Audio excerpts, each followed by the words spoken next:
Hello everyone, my name is Rituro, and this is my life in Silver League-ish, though not really. It's gonna be my good friend Eolan, aka Grumpy Monk. He's up to silver now, level 40 silver Terran player, up against Nocturne's Dricus, level 105 silver leaguer, also playing Terran on Deadwing. The always fun Deadwing with those massive ramps coming off of your natural. Hopefully we get a cross one here. I haven't seen this map. I was told by Eolan, buddy, you gotta see this. This is an incredible match. And he hasn't been wrong so far, so I'll take him at his word. We are friends, that's what you do, you take your friends at their word. Always being played, it will not be a cross spawn, it will be a close spawn.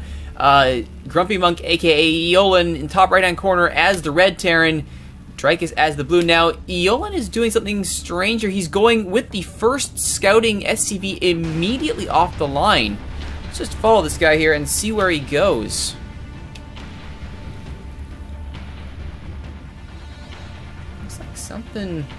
Something's up here. This is a quick... he's probably looking for him as quick as he can. I see. Okay. Well, he's off looking for his opponent. Meanwhile, Dricus doing the usual thing. You're building up to 10, then getting the first supply depot done. He's actually building it on... Oh, he's just going to scout. No, there it is. There it is. Look, he's queued up the next one to go. There we go. That makes sense. So, first supply depot at the opening... And Eolan is really mixing things up here. No supply depot at the 11 mark, going with the early gas. This is a very, very different build than we're used to seeing with Eolan. And he's acting back supply block. I assume he has now realized, uh-oh, this be not good. And there we go. There is the building of the supply depot to alleviate the supply block. He will be behind in supply. Rather crucially, he'll be behind in supply. He will be behind in barracks timing. He'll be behind in orbital timing. And for all of that, he still does not know where his opponent is. And in fact, Dricus will figure it out first. He guesses correctly to which close spawn his opponent is at. Oh, poor Eolan. And there's a reason you're the Grumpy Monk. You're going to get grumpier after this. He does have double supply depot. Now, if he gets a third one up here, he could actually wall this off and prevent any scouting. The refinery would be saved. Is it going to get there in time? No. Dricus will get a clear scout. And he will see no barracks and immediately go, wait just a darn minute. But that, I think, he just catches it. He just sees the barracks going now, so there are no crazy proxies. He does not need to panic. And Eolan will make sure that he keeps that SCV honest. And Drake's actually focusing pretty heavily on his micro here, not paying attention. He has no production whatsoever, no SCVs, no supply depots, no barracks. He has nothing going on at home. He is purely focused on his micro. Now we see that first Reaper coming out the door, as he was waiting on Vespine gas as well. Meanwhile, Eolan's playing funny. He is going with the barracks. It's the fake out, no proxy. Proxy baiting Dricus into thinking he was doing a proxy rush, and then actually following through with it. So there you go, a little bit of bait and switch there. I think that's the right term, possibly not. As the barracks is complete, orbital almost done here for Dricus, as he has his second barracks now on the way. So the orbital timing still heavily favors Dricus here. Eolan very far behind in that regard. I would assume at some point, we're going to see that orbital. But for now, he completes the wall off, still holding onto those minerals. You got to make sure you drop those minerals off before you build. That's money that could be going towards your next purchase. Regardless, Grumpy Monk's opting to hide. At the Naga Watchtower, he managed to shake him off. Meanwhile, the first Reaper is on the field. He's going to hop the wall, seeing no resistance whatsoever, though it will time out just as the first Reaper for Eolan hits the field. Now, with no rally point, this actually works out well. One SCV will fall, and the first shot actually goes in, and a little bit of poke there. With a little bit of micro, this could actually be a kill, and he will, in midair, snipe down the Reaper. So one Reaper for one mineral-carrying SCV, not a good return on investment. And Eolan actually looking pretty solid here with the first Reaper on the field. Dricus abandons that very quickly, any further Reapers, and goes straight for Marines to get his tech on the field. Eolan, meanwhile, is going with the hidden behind the double cover, double proxy racks. He is not messing around. He has the defense here at the little hoppable wall, which so many people forget that this is a way up into your opponent's base. You gotta watch for this. Thankfully, it has been watched. And now the economy is slowly up and running here. Looks like Eolan is finally getting his feet back in this game with that early kill. However, this SCV is stuck behind the wall, and he needs to get back to work. Although Dreykus is not wasting time here. He does have his triple wall up here as well, not going with the barracks at the front door. But he does have his own supply depot back here to check in case anything is hopping the wall. Not a bad idea at all. Tech lab on the way for that wonderful stim for the bio-ball. Gotta have it, gotta have it. Factory about 5/6 done, if that's a thing. Which will be good for Dreykus as he up that tech tree, opting to just try and smush Eolan early and put an end to all this. There's the tech lab, so siege tanks you would expect are on the way next. Engineering bay is just about done, and in fact it now is, which is a good thing for all involved because that means upgrades, it means turrets, and it now means we have a starport on the way.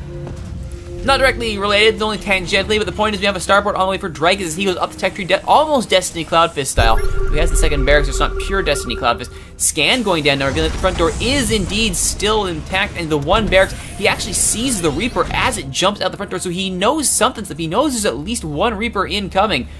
He does have very smartly, though, a bunker behind the mineral line. 2 Marines in it, very smart, and finally, at the 7.5 minute mark, we see an orbital for Eolan. Oh, a little bit delayed there. Now, here's the thing. Dreykus saw one Reaper. He has no idea there are 6 outside his front door ready to pop in. Now, Dreykus, for his part, he's aware of what's going on. They're going to get plenty of pot shots off here. Into the mineral line go the Reapers. This is going to be a large waste of resources. Oh, what was looking like a promising raid is completely destroyed now. Dreykus does overreact a bit. He does remove all his SCVs from the line and does not put them back to work right away. This is going to be a bit of a waste, and he's actually wasting Vespene gas here by putting these SCVs back to work. Not good. The Vespene is thrown away. So it'll, in a sense, I guess that's a kind of a victory, I guess, maybe? Misclick there as he actually attacks his own supply depot. Not good. SCV on the low ground checking for any further hops. Seeing none. The match continues, so really unfortunate there for Eolan, throwing away a rather large amount of resources for absolutely zero return, targeting the bunker. Not what you want to do in this situation. You want to go after the nice squishy SCVs, cut into that economy as fast as you can. Perhaps more importantly, if you realize that there is no way you can make an impact here, fall back and start chipping away at this army, you can. With those Reapers, you can out-kite this army every day of the week. They are slow little bio and a tank. So yeah, poking down the Marines, focusing them down, and then hopping the wall and getting on out would have been great, because that would have at least bought you some time to swing around the front, undefended as it is, and then just moving on this side and pick off SCVs from this side of the base. So definitely could have been some better options there with that with the Reaper rush. And Dreykus is really going to turtle up here. And oh, one Reaper! The Reaper! No, you gotta move up against the siege tank. That's what happens. This little smush here, that's what happens when you stand at this distance from a siege tank. So the Reaper defense is in full effect here, and very good saturation. Perhaps almost a little oversaturated. He's past optimal. He's not quite at maximum, is Dreykus, but he's still got plenty of economy off of one base. Now, normally this is about when you would see expansion, and indeed now we see Dreykus putting together that base. Perhaps a little bit delayed. He was working on getting his medevacs on the field, though, so can't blame him for that. I would have liked to have seen that expansion a little bit earlier, though. Speaking of expansions, why, hello there, Proxy Expansion. Eolan not wasting any time. In fact, he is building up around this undetected proxy, which he is now tech switched over to Tech Labs. Still no stim pack researched, though he does have a starport on the way as well, so he is building up his own tech as well supply depots hidden away. This is going to be a surprise and a half here if he can get away with it. Meanwhile, an empty medevac movement. He is not opting to load these up and afterburner out, which you would think would be the go-to plan here. If you're going to do a drop, get in the medevac and afterburner your way towards the enemy base. Regardless, level 1 weapons almost completed for Dreykus. He will have an upgrade advantage. He's queued up all the rest of them, and he's got stim pack underway. Double refinery going here. There is the scan. The scan revealing there is absolutely no expansion at the natural, which I have to assume Dreykus is thinking right now, oh wow, he hasn't even expanded yet. This is pretty cool. However, if he is still unsure, if he doesn't know what's going on in the upper half of the base here, if we take a look, he has not seen anything up here. He has cited it at one point, but has seen nothing updated recently. So there could very well be some tech in there that he does not know about, but he has not found it. And with 3 medevacs, that should be enough to walk up the front door with no missile turrets, drop right on top of the economy, and completely cripple Eolan, perhaps ending the game. But it is not happening. He is waiting. The longer he waits, the longer he allows this Proxy Expand to go. Look at all these starports. 4 Proxy starports next to 2 Proxy bases. Eolan expanding as fast as he can to get his economy and supply up. This is not a bad idea at all, actually. If you are going to give up on your main as a false option, that scan reveals nothing. Now, if I'm Dreykus, I think, wait a minute. You had 6 Reapers. How did you build up that in that short time? Now he realized, wait a minute, not all can be right with the world. As he sends this Marine out to scout, oh, if this Marine walks through the cover, he will see it. The jig will be up. Everything will be undone. As it is, there are no defenses, static or otherwise. There is a siege tank. There is a siege tank, and he will shoot down the Marine. Thankfully, he is taken down. So the Marine does see. The Marine does see this base. He knows what's going on. Does he attack it? He is indeed falling back. A lot of those troops are falling back. They are going for the high ground. I assume to just hop this ledge and kill it all with a little bit of a doom drop. Why wouldn't you? Now, does that mean he is still unaware? He is still unaware of this. Oh, he can just see the tech lab now. Now he's aware of it. Now he knows what's been happening. Now the jig is up. And still no research done on those tech. There's the stim. That should take care of this right away. Now, again, I have to question why you're going to build double tech lab. Why do you not build any marauders? Why no upgrades? Just a kind of waste of resources there. Meanwhile, the siege tank going to town on this oversaturated Vespine geyser. And that should be the end of that refinery in short order. In fact, he might even splash down some SCVs for his trouble, and he will. Now going to work on the SCVs in the mineral line. This is a bad time for all involved. SCVs, you gotta get out of there. You gotta move SCVs. You are just farming the free economy kills. Or allowing him to farm free economy kills, I should say. And down he goes. Instead opts to work on the far side of the mineral line. And instead with sight, that should be the end of this barrack. So the proxy in that sense is done. However, cloaking is done. And with 5 tech lab starports, the Banshees have arrived. Banshees, natural counter to siege tanks, and down they go. Suddenly, this is not so good now. See, oh, he does too! The double shot from Eolan siege tanks going after the bile ball, and they have been caught out in no man's land. They are pushed away from the siege tank. Double Banshee will take down. Another cloak will expire, but it doesn't matter. Down go the Banshees, and they don't move, which is a huge mistake. You gotta pull back. Now, is this the doom drop we've been waiting for? Will they just simply drop on top of the base and end it? That would be what I would do. Drop right in front of those siege tanks and just wipe the floor with them. Although we're seeing now the queue up of the missiles. This is quite an incredible short-range war. I will say this: this is a prototypical Romeo or Montague and Capulet kind of situation here. There are the attackers, and indeed the drop right on top of the siege tanks is a good one. The Banshees will try and save the siege tanks. The drop is pretty slow, and from distance, this siege tank does have sight and will poke them down.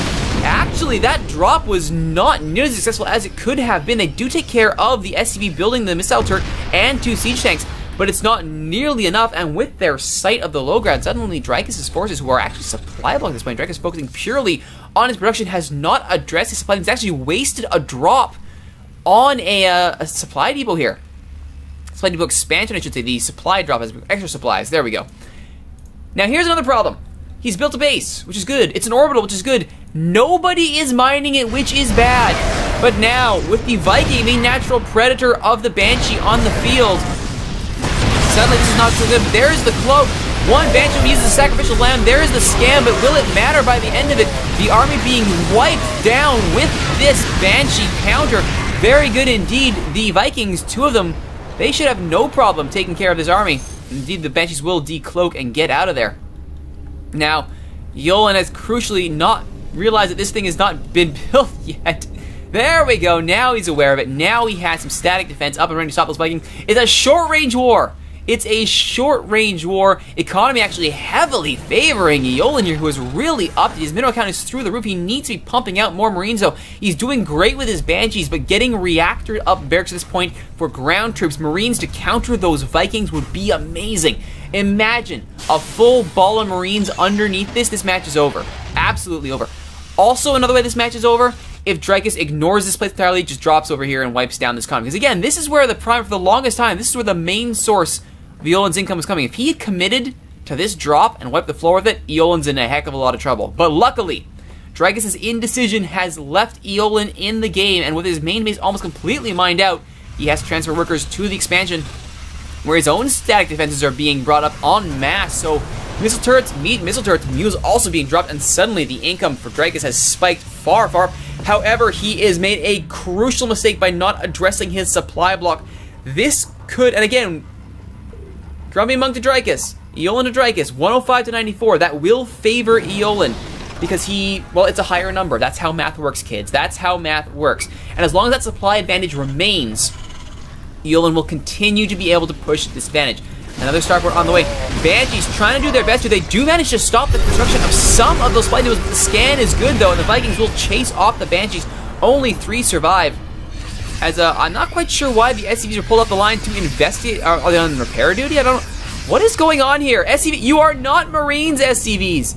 You are not Marines. Get back to work. There we go. Now they've figured it out. Now the mass build comes in here. There is the static defense going back up. Another starport up and running there as well. As the 4th will be completed. A 5th one up as well here.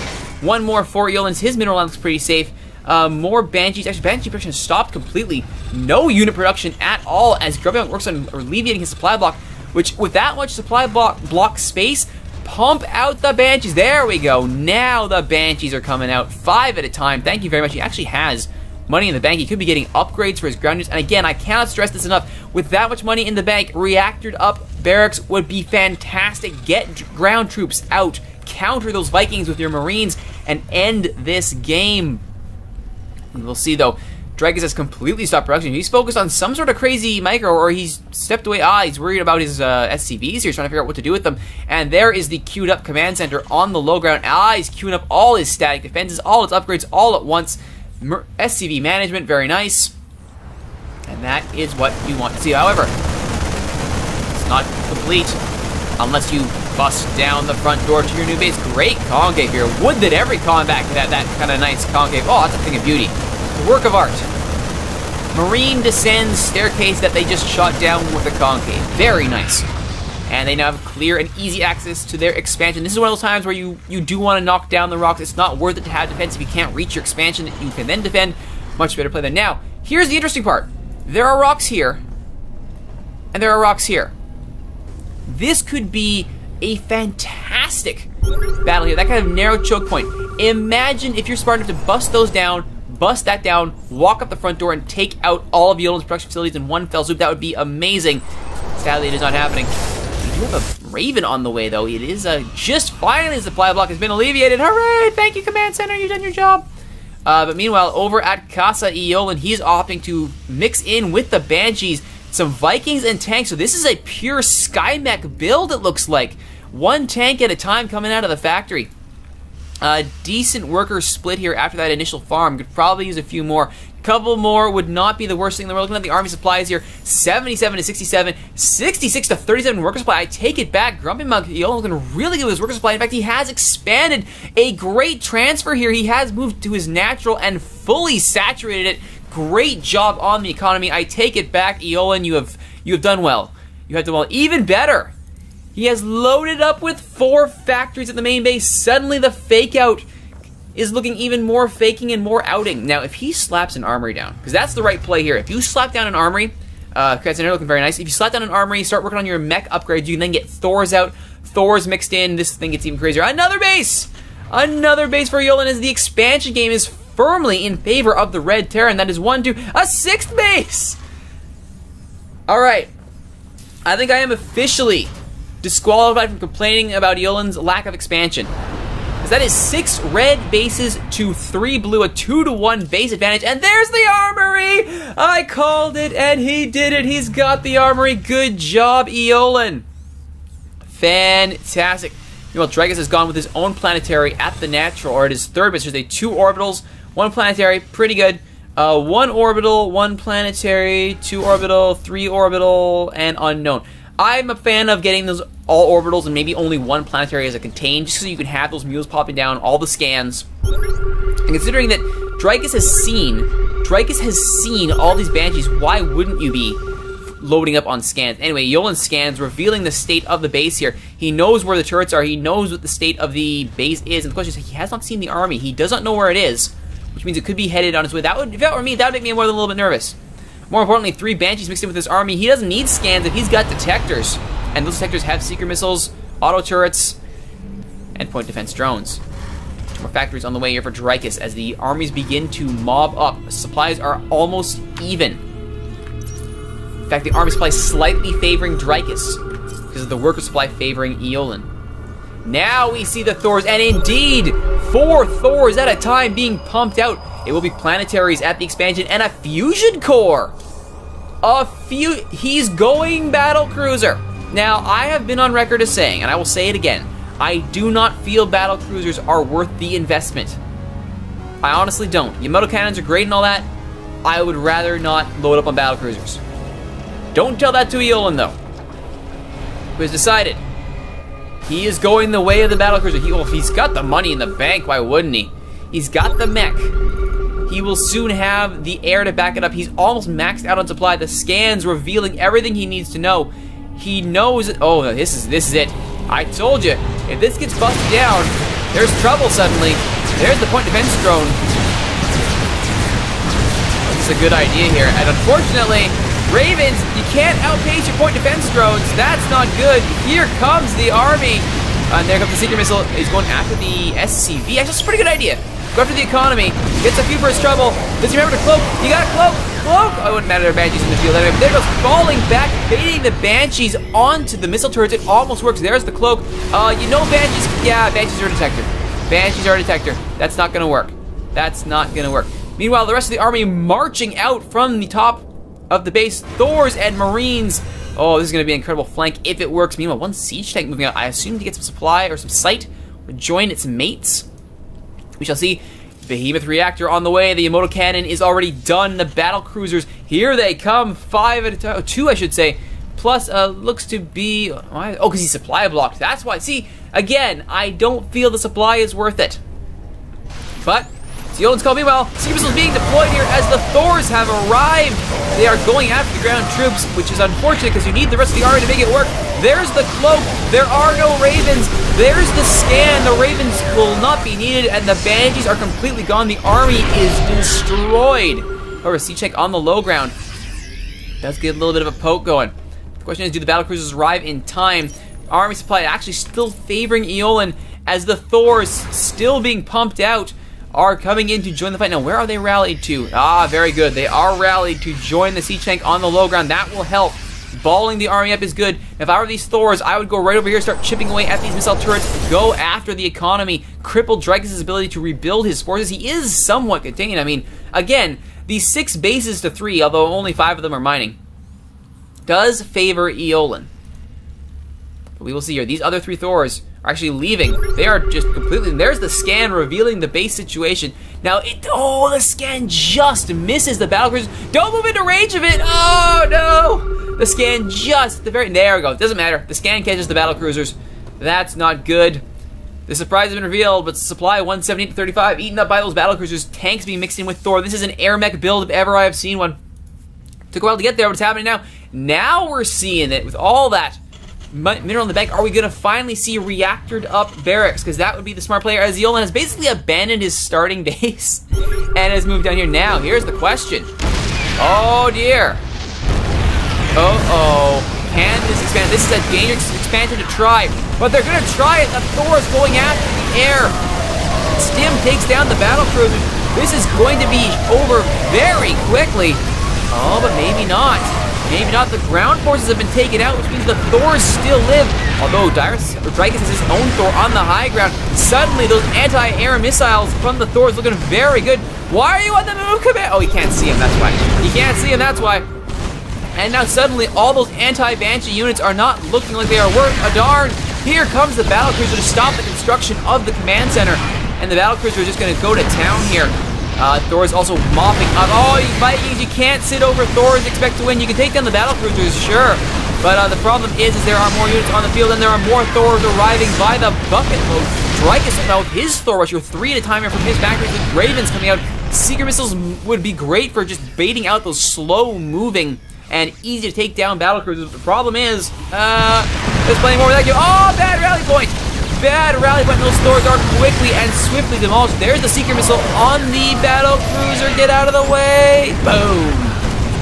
There's actually just amount of splash damage on the mech as well. Problem is, this little choke point here, you'd think it would favor the blue player if they fall back and quickly RB, but it doesn't. Dragon says GG. It's over. It's all over. The mech air combo with the insane expansion prevails. Dragus is penalized severely for not crippling Eolan when he has the chance. Again, if this opening base falls, this match is over instantly. But instead, Phyllis goes on to the developing expansion, allowing the economy to go unchecked. And Eolan is your victor.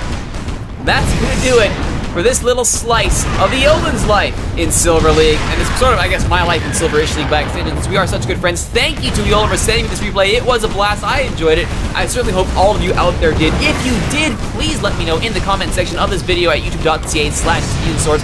Give a like, give a share. I always appreciate it. You can always watch these episodes on twitch.tv/Rituro as well if you'd like to watch them as I record them live along with everybody in Twitch chat. And if you want to talk to me personally about what we're seeing here, you want to give me some suggestions, anything like that, talk to me on Twitter at @ThatRituroGuy. Once again, my name is Rituro. This guy is Grumpy Monk, aka Eolan, and this is his life in Silver League. Thanks for watching, everybody. See you next time.